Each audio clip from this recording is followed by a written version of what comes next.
The red light on Lena's camera blinked like a warning I should have heeded years ago. But there I was, standing in the doorway of what used to be our home office, watching my wife of 15 years apply another coat of that ridiculous pink lipstick she claimed was on brand. Before we dive deeper into the story, I have one small request. Please subscribe, drop a like, comment, and hit that hype button to boost this channel so more people can discover these incredible Reddit stories. "Perfect timing, babe," she said without looking up from her ring light setup.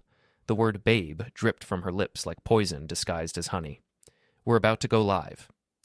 Behind her, a professionally printed banner read, "Taking my power back," in gold lettering that probably cost more than my monthly car payment.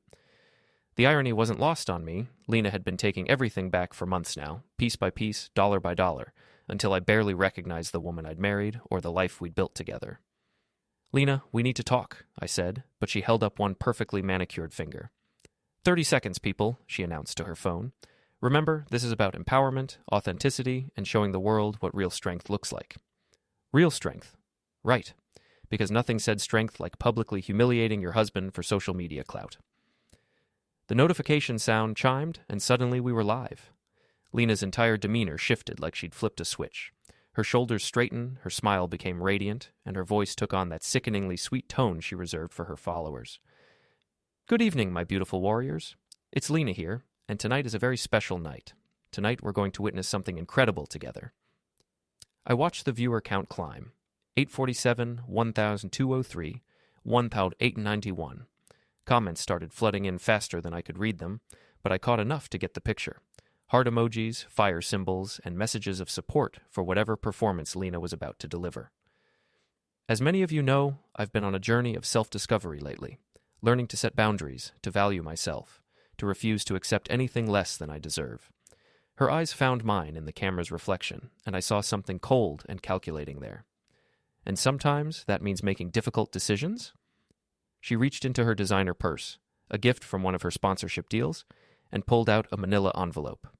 My stomach dropped. "David, honey, could you come here for a moment?" The chat exploded. Viewers were tagging friends, sharing the stream, asking what was happening. I could practically see the dollar signs in Lena's eyes as her engagement numbers skyrocketed. "Lena, don't do this," I said quietly, stepping closer to the desk but staying out of frame. "Don't do what? Don't show these amazing women what it looks like to take control of your life. Don't demonstrate that we have the power to change our circumstances." She gestured toward the camera. "Ladies, meet my husband, David." I had two choices: walk away and let her spin whatever narrative she wanted, or face this head on. Neither option was good, but at least one let me maintain some dignity. I stepped into frame. The comments went crazy. I'd appeared in Lena's content before, usually as the supportive husband in the background, but never like this. Never as the target. David's been, well, let's just say he's been comfortable with the status quo for a very long time. Haven't you, honey? "Lena, please, not like this." "Not like what? Not honestly? Not authentically?" She opened the envelope and pulled out a stack of papers. "These are divorce papers, David. I filed them last week." The viewer count hit 3,847. Comments flooded in so fast they became a blur of shock, support, and excitement. Someone donated $50 with the message, "Yes, Queen, get your freedom." You see, ladies, sometimes we stay in situations that no longer serve us because they're familiar, because change is scary. But you know what's scarier? Wasting your life settling for less than you deserve. She slid the papers across the desk toward me, the sound unnaturally loud in the small room. "All you have to do is sign, David. Sign, and we can both move on to better things." I stared at the papers, then at her, then at the camera with its blinking red light and growing audience of strangers who were witnessing the end of my marriage like it was entertainment. This is what empowerment looks like, warriors. This is what it means to take control of your narrative. The comments were a mix of celebration and shock. "Yes, Lena. This is so brave. Poor guy, but good for her. Get that bag, girl." I picked up the pen she'd placed next to the papers. My hand was steadier than I expected. "You want me to sign these? On camera? In front of all these people? I want you to respect my decision and stop making this harder than it needs to be." I looked at the papers again.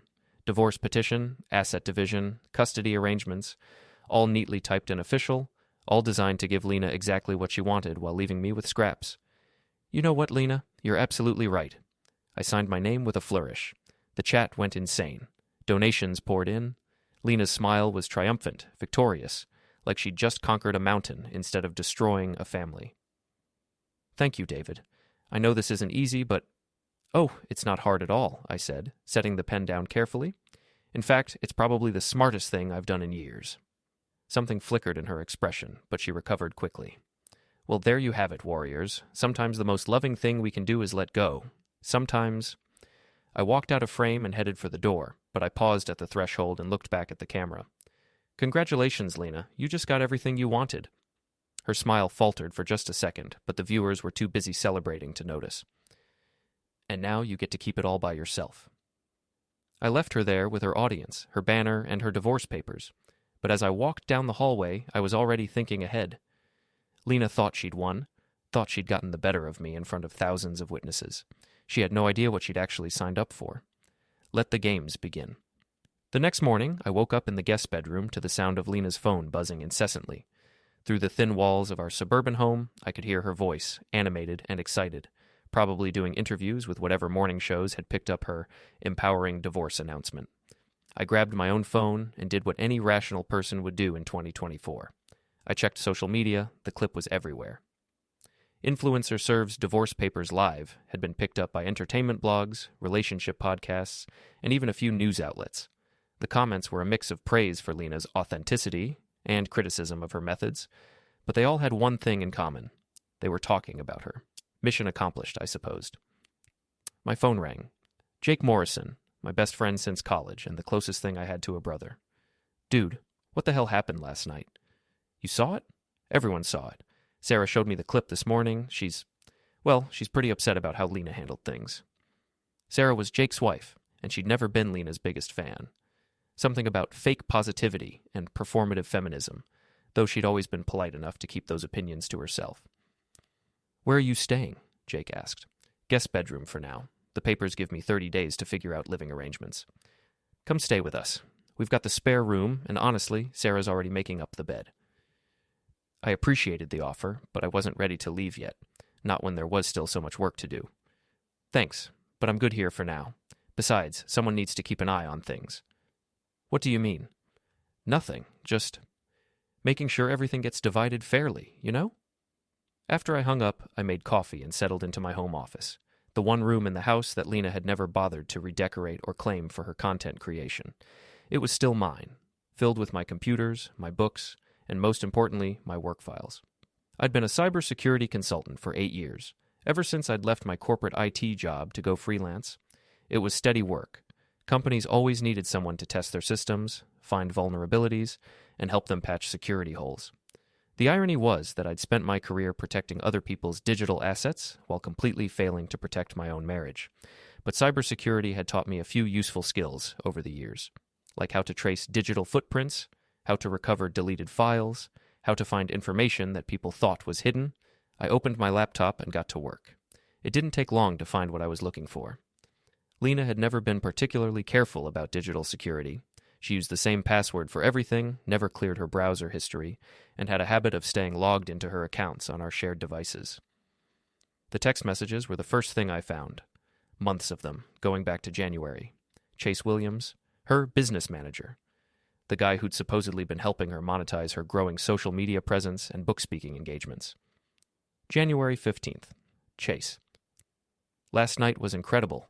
Can't stop thinking about you. Lena. Same. David's at his MMA gym until 9 if you want to come over. February 3rd. Lena. He's starting to ask questions about where I go during the day. Chase. Maybe it's time to tell him. We can't keep sneaking around forever. Lena. Not yet. I need to make sure I'm financially protected first. March 22nd. Chase. The divorce attorney says you should document everything, make him look unstable or controlling if possible. Lena. I've got a better idea. What if we make it look like empowerment instead of abandonment? And then the message that made my blood boil. April the 2nd. Chase. I love watching you destroy him piece by piece. It's so fucking hot. Lena. He has no idea what's coming. By the time I'm done, he'll be lucky to get visitation rights. I sat back in my chair, staring at the screen. The woman I'd married, the mother of my children, had been planning my destruction for months. Not just leaving me, destroying me. And she'd been documenting it all, probably for content. My daughters, Emma 14 and Sophie 9. They were at Lena's mother's house for the week, supposedly to give Daddy and Mommy some space to work things out. Now I understood the real reason. Lena had wanted them away for her big performance. I kept digging. Chase Williams wasn't just her business manager. He was a failed reality TV contestant who'd been on 2 different dating shows and a business competition program, never making it past the first few episodes. His social media was full of motivational quotes about winning at any cost and taking what's yours. He was also married. His wife, Jennifer, was a dental hygienist with a small but active Instagram account focused on healthy living and family activities. Her most recent post was a family photo from their vacation to Disney World just 2 weeks ago, with a caption about, "Grateful for my amazing husband and our beautiful life together." She had no idea. But that wasn't even the most interesting thing I found. Lena's financial records told a story she definitely didn't want public. Despite her growing follower count and sponsorship deals, she was spending far more than she was earning. The designer clothes, professional photography, equipment upgrades, and lifestyle maintenance were bleeding money faster than her influence could generate it. She was 3 months behind on her business credit cards and had taken out a personal loan to cover her expenses. The divorce wasn't just about chase or empowerment or taking control of her narrative. She needed my income to survive, but she also needed to be rid of me to fully commit to the lifestyle she was selling online. The divorce was supposed to give her both, alimony and child support to cover her expenses, plus the freedom to live openly with Chase and create content around her new, authentic life. There was just one problem with her plan.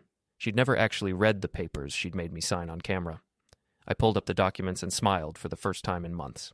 Lena had been so focused on the performance, so eager to create viral content, that she'd trusted her lawyer to handle the details. But lawyers, especially the kind who specialize in high-conflict divorces, have a tendency to protect their own interests first. The asset division wasn't what Lena thought it was. The custody arrangement had some very specific clauses about moral fitness and stability. And the alimony terms were contingent on several factors that Lena's recent behavior had already violated. But the most beautiful part was the social media clause. Lena's lawyer had included standard language about not disparaging each other online or using the children for content without consent. Language that Lena had already violated by serving me papers on a live stream. I screenshot everything, saved it all to encrypted drives, and started planning my next move. Lena thought she'd checkmated me last night. She thought she'd won the game before I even realized we were playing. She was about to learn that I'd been playing a different game entirely, and I was very, very good at it. By noon, Lena had done 3 podcast interviews and a live Q&A session about conscious uncoupling and choosing yourself first. I watched them all from my office, taking notes and screenshots as she dug herself deeper into the hole she'd created. The doorbell rang around 1 p.m. I opened it to find Mrs. Crenshaw from next door, holding a casserole dish and wearing the expression of someone who'd been dying to deliver gossip.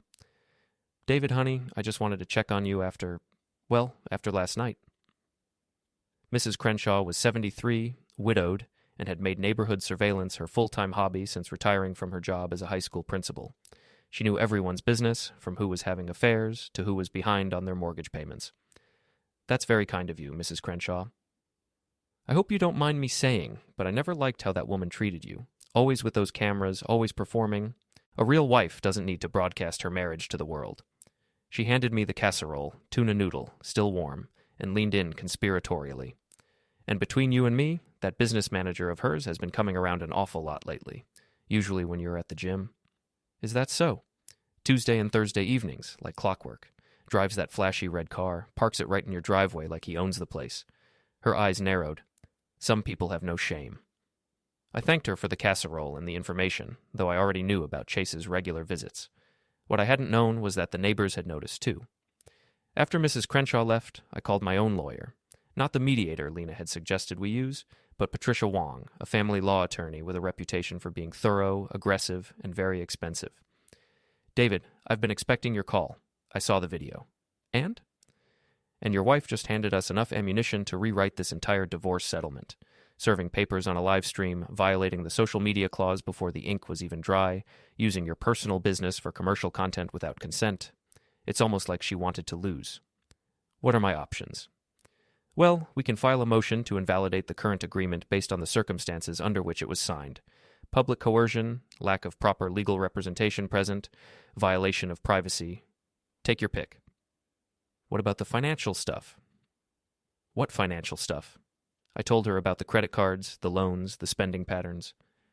Patricia was quiet for a long moment. David, are you sure about this? Because if you're right, and she's been hiding debt while planning this divorce, that's a very different conversation. I'm sure. Then we need to move fast. I'll file for a temporary restraining order on all joint assets until we can get a proper accounting. And David, don't sign anything else, don't agree to anything, and definitely don't do any more live streams. After I hung up, I drove to my gym. Big Mike's MMA and fitness was exactly the kind of place Lena hated. All concrete floors, heavy bags, and men who solved problems with their fists instead of their followers. It was my refuge, the one place in my life that was still real. Mike Torino was behind the counter, as usual. 62 years old, former Marine, built like a brick wall and about as subtle. He'd been running the gym for 15 years and had become something of a father figure to the guys who trained there regularly. Saw the video, he said, without looking up from his paperwork. Everyone did, apparently. You want to talk about it, or you want to hit something? Both. He tossed me a pair of gloves. Bag 3's open. We'll talk after you work out some of that anger. I spent an hour pounding the heavy bag, working through months of frustration and humiliation. When I was done, Mike handed me a towel and a bottle of water. Feel better? A little. Good. Now you want some advice from an old man who's been divorced twice? I nodded. Don't let her make you the villain. Women like that, they're good at spinning stories, making themselves look like victims even when they're the ones holding the knife. You fight back, but you fight smart. Use your head, not your fists. What if I told you she's been cheating? For months? Mike's expression darkened. With who? Her business manager, married guy with kids. You got proof? Enough to bury them both.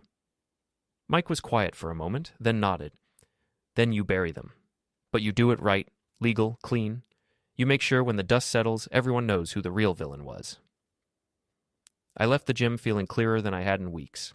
Lena wanted to play games? Fine. But she'd made one crucial mistake. She'd underestimated who she was playing against. That evening, I got a call from my daughter, Emma. Dad, are you okay? Everyone at school is talking about the video. My heart broke a little. I'd been so focused on Lena's betrayal that I hadn't fully considered how this would affect the girls. I'm fine, sweetheart. How are you handling it? I don't know. Mom says you guys just grew apart, but the video looked mean, like she was trying to hurt you. Emma was 14, old enough to see through her mother's performance, but young enough to still need both her parents to be the adults. Sometimes grown-ups make mistakes, Em. Your mom and I, we have some things to work out. But none of this changes how much we both love you and Sophie. Are you going to fight back? The question caught me off guard. What do you mean? I mean, she embarrassed you in front of everyone. Are you just going to let her get away with it? I thought about Patricia's advice, about Mike's words, about the evidence I'd gathered and the plans I was forming. I'm going to make sure the truth comes out, Emma. That's all I can promise. Good, because what she did wasn't fair. After we hung up, I sat in my office staring at my computer screen. I had everything I needed to destroy Lena's carefully crafted image. The affair, the debt, the lies, the manipulation, all of it documented and verifiable. But I also had something else, something she didn't know I'd found. The real reason behind her sudden push for divorce wasn't just chase or money or empowerment content, it was Jules. Julia Martinez, Lena's best friend and frequent collaborator, the woman who'd been supporting her through this journey of self-discovery and helping her plan content around the divorce. The woman who'd been secretly building her own brand while positioning herself to take over Lena's audience when the inevitable implosion happened. The woman who'd been feeding Lena advice designed to make her look as unsympathetic as possible. Jules wasn't just Lena's friend. She was her competition, her replacement, and her executioner all rolled into one, and Lena had no idea. I leaned back in my chair and smiled. This was going to be even more fun than I'd thought. The next morning brought a surprise I should have expected.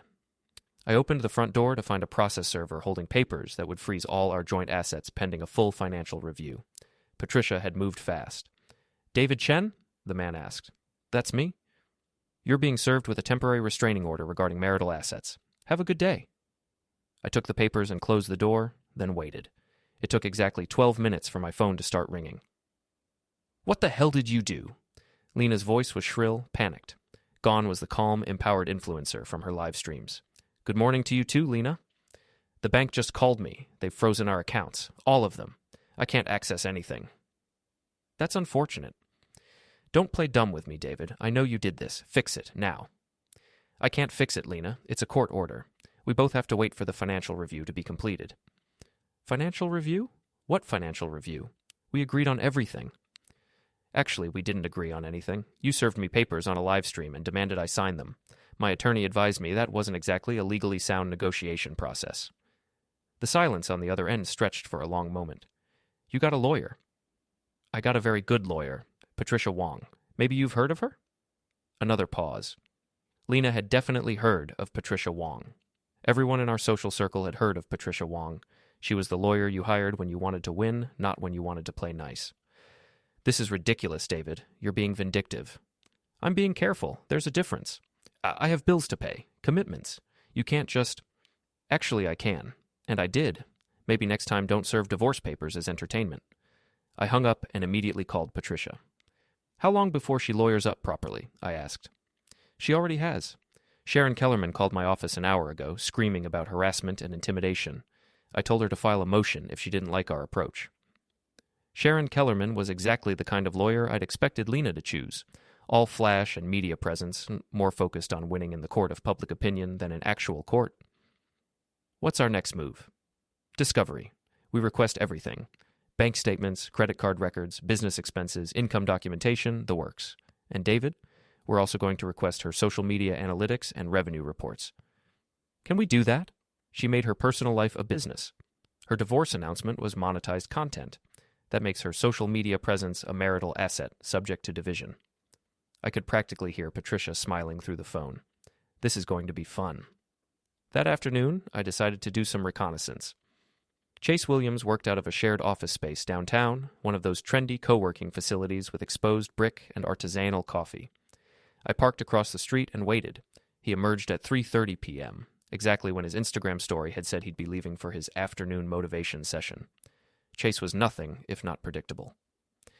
I followed him to an upscale bar in the business district, where he met with two other men in expensive suits. I couldn't hear their conversation, but I could see Chase showing them something on his phone, probably Lena's engagement metrics and audience demographics. He was shopping her around, looking for bigger sponsorship deals, better partnerships, more lucrative opportunities, using her viral divorce as a selling point. I took photos of the meeting and made note of the time and location. Then I did something that would have made my cybersecurity clients very nervous. I connected to the bar's public Wi-Fi and did a little digital snooping. Chase's phone was connected to the same network, and he'd made the amateur mistake of having auto-sync enabled on his cloud storage. It took me about 10 minutes to access his files. What I found was better than I'd hoped. Chase wasn't just cheating on his wife with Lena. He was running the same game on 3 other female influencers, positioning himself as their business manager while manipulating them into increasingly dramatic content that drove engagement and revenue. His strategy was simple. Create chaos in their personal lives, monetize the drama, then move on to the next target when the audience got bored. He had spreadsheets tracking each woman's follower count, engagement rates, and earning potential. He had template messages for seducing them, breaking them down, and building them back up in ways that served his purposes. Lena was just another mark, but she was also his most successful project yet. Her divorce announcement had generated more engagement than any of his other clients had ever achieved. He was already planning the next phase, the healing journey, the finding love again content, the eventual blended family storyline when he left his wife for her. Except he wasn't planning to leave his wife.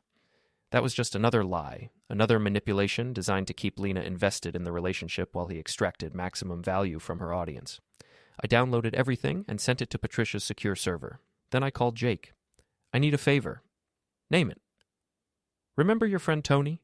The one who works for that private investigation firm? Yeah, what about him? I need someone to follow Chase Williams, get photos, document his activities, find out everything about his other business relationships. David, are you sure about this? I mean, I get that you're angry, but...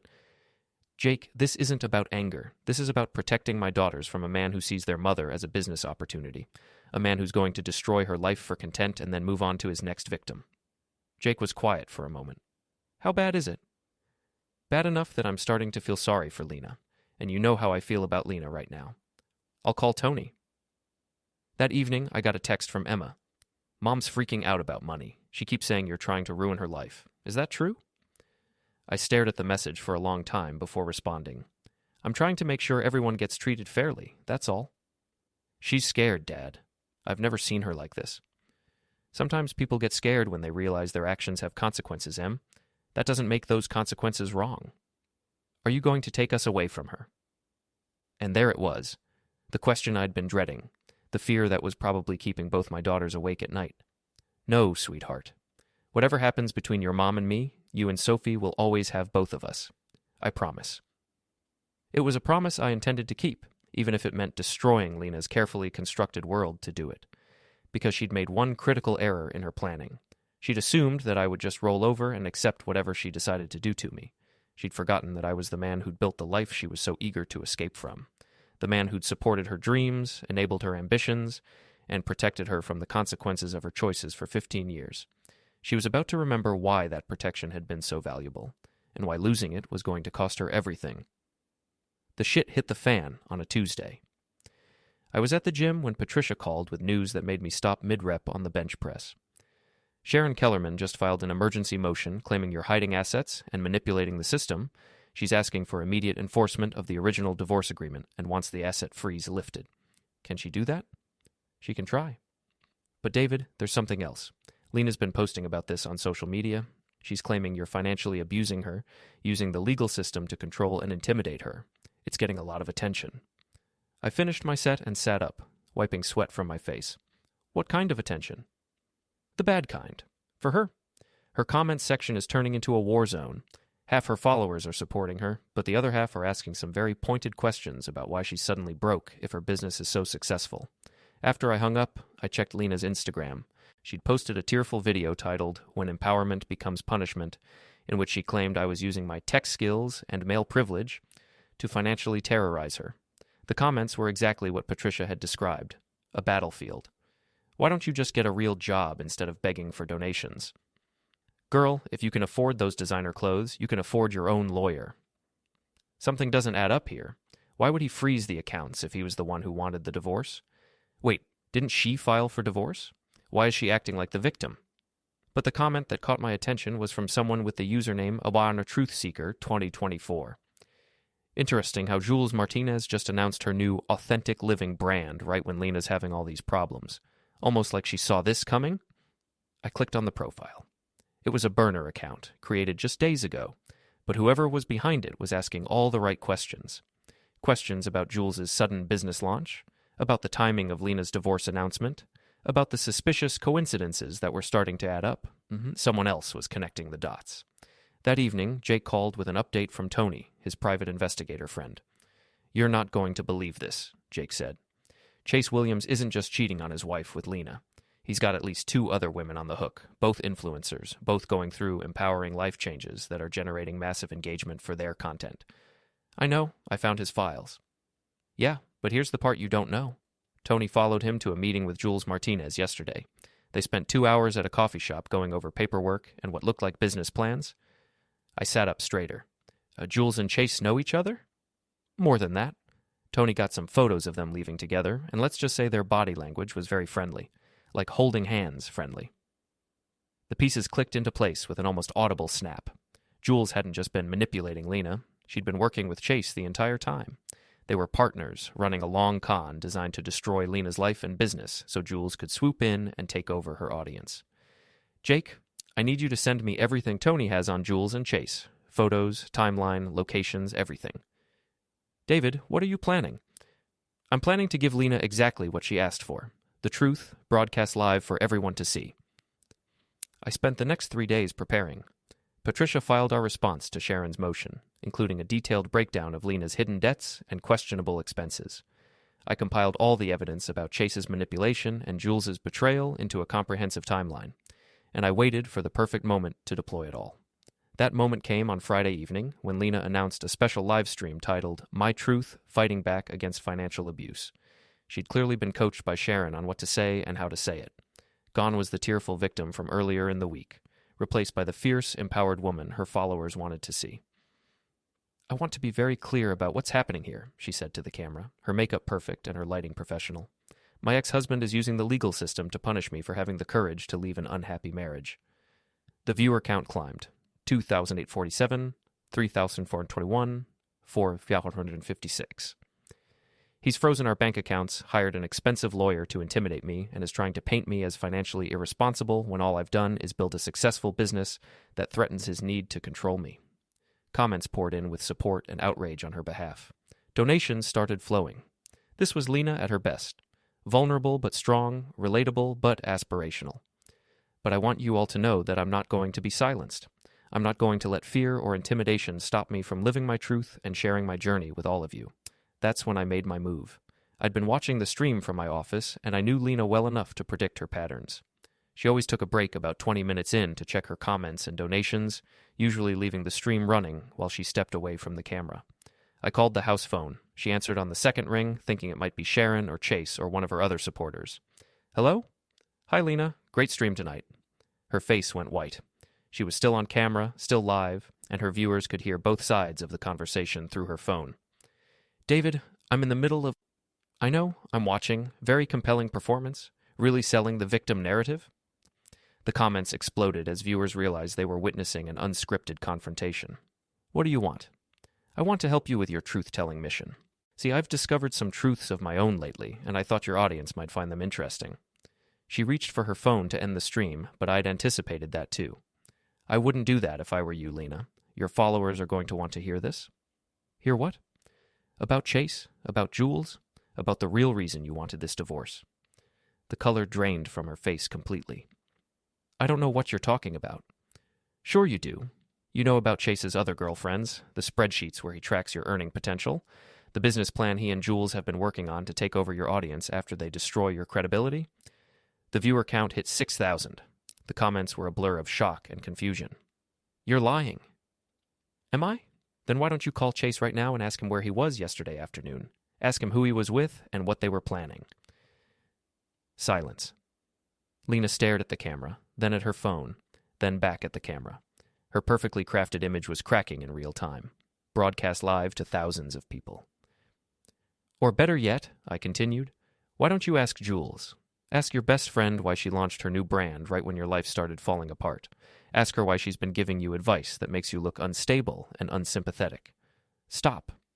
Ask her why she's been feeding information about your personal life to Chase, helping him manipulate you into creating more and more dramatic content. Stop. But I wasn't done. Your followers deserve to know the truth, Lena. The truth about the debt you've been hiding, the truth about the man you've been cheating with, the truth about the friend who's been sabotaging you from the inside. She ended the stream, but it was too late. The damage was done. Within minutes, clips of the confrontation were being shared across every social media platform. Lena Truth started trending. My phone rang immediately. David, what the hell did you just do? Patricia's voice was sharp with concern. I gave her what she wanted. A public confrontation. Now everyone gets to see who the real victim is. This could backfire. Sharon's going to claim harassment, intimidation. Let her. I have proof of everything I said. Photos, documents, financial records, the works. Let them try to spin this. But even as I said it, I knew the real battle was just beginning. Lena had spent months building her empowerment brand on the foundation of my destruction. Now that foundation was cracking, and everything she'd built was about to come crashing down. The question was, would she take me down with her,